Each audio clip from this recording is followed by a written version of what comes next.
Hi and welcome back. Today I'm going to be painting this stormy country lane painting with rain on the way and using the negative painting method to paint the telegraph poles and the path.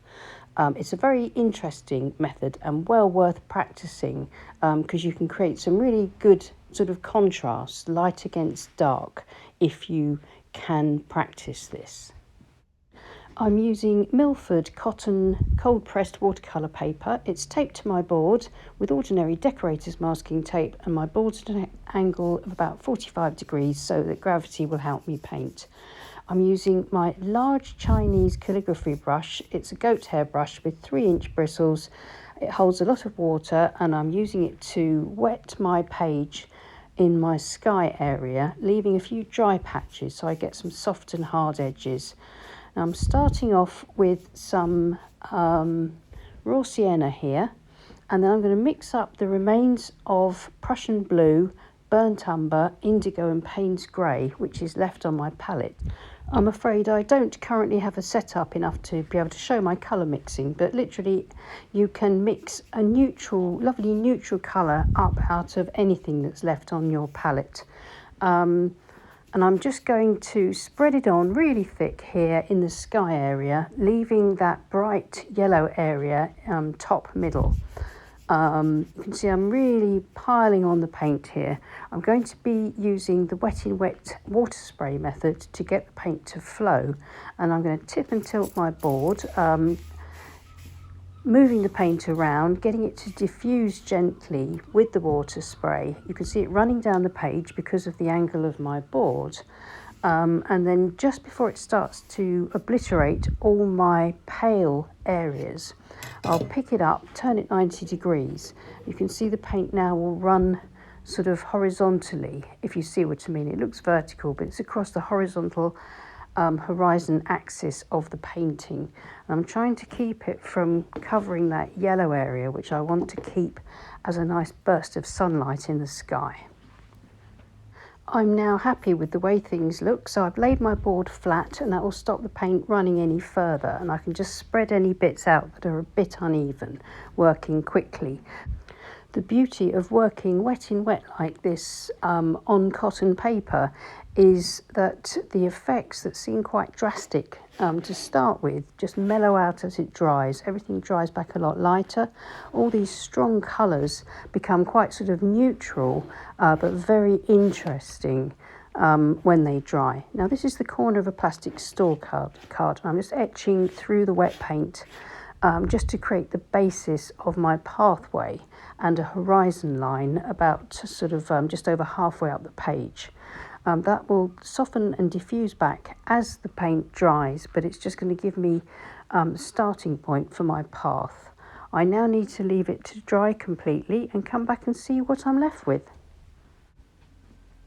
As you can see, it's dried back a lot lighter. I've got this nice sort of brooding sky. My perspective lines for my path are sort of there, and I've got the sun peeping out from behind the clouds too. So let's put in some trees and some bushes. The first thing I'm going to do is mix up a nice dark mixture with my Prussian blue, burnt umber, indigo, Paynes grey, whatever's on the palette, and using my Escoda size 14 synthetic mop brush, I'm running it along the edge of my horizon. If you look, you can see I've very faintly penciled in 3 telegraph poles, and I want to try to paint them negatively, if you see what I mean, at the base. So I'm working around them as I paint in this distant tree line, and then I'm going to have a closer sort of hedgerow tree line and sort of bushes and things like that running along at the base of the telegraph poles, and I will be cutting around and leaving unpainted, or the wash underneath showing through where my telegraph poles are.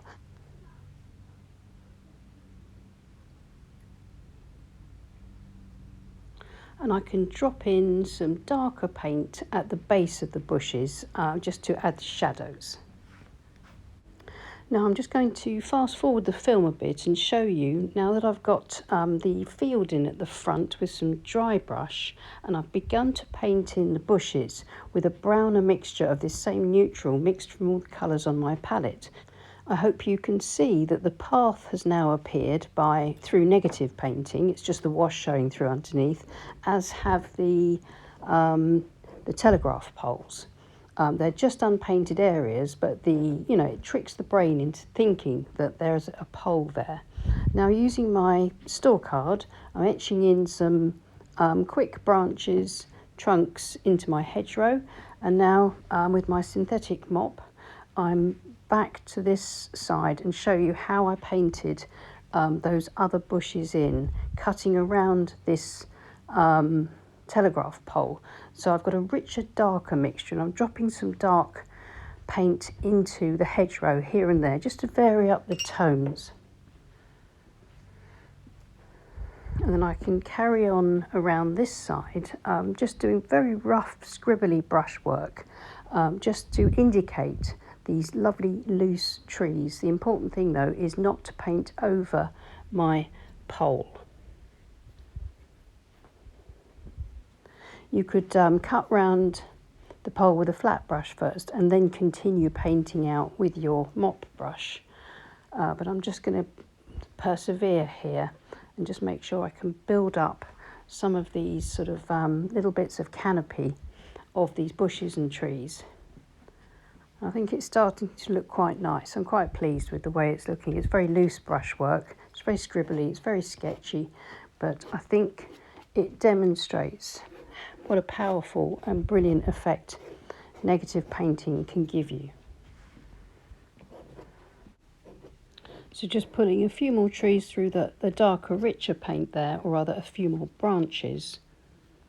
And now to complete the illusion by putting in the tops of the poles against the paler sky, just continuing on from my negatively painted pole bases. Keeping it really simple.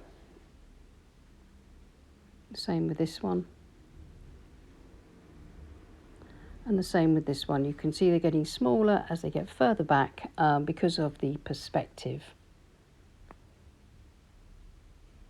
Putting on just a little sort of suggestion of sort of a cross beam of some sort which carries the telegraph wires, which we'll put in a minute using a Pro Art synthetic small sword liner with the same dark colour.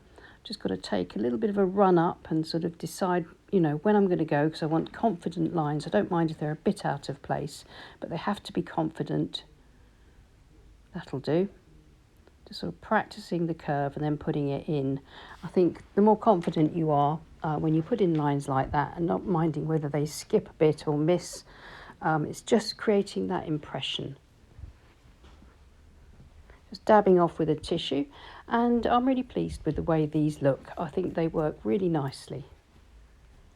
And now that I've got all my elements in the painting, just a bit of faffing about, fiddling here and there, darkening up this main pole so that there's a bit more definition here, so the eye's drawn to this tree and pole as the focal point. I think I'm just going to bring round a bit more foliage around this right side of the pole to complete that illusion of the trees and bushes being behind it.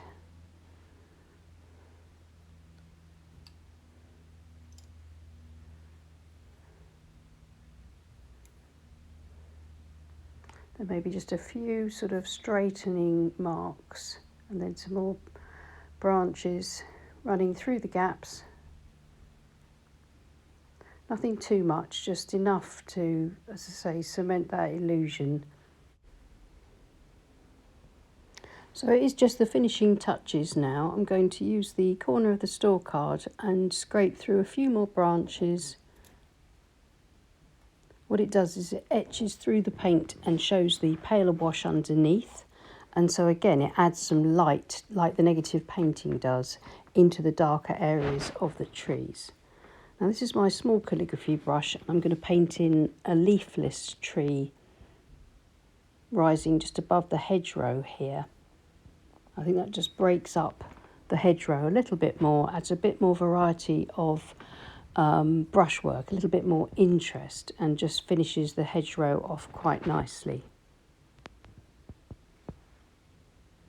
And I'm more or less happy with that as a demonstration of a wet in wet sky and negative painting for the poles and the path.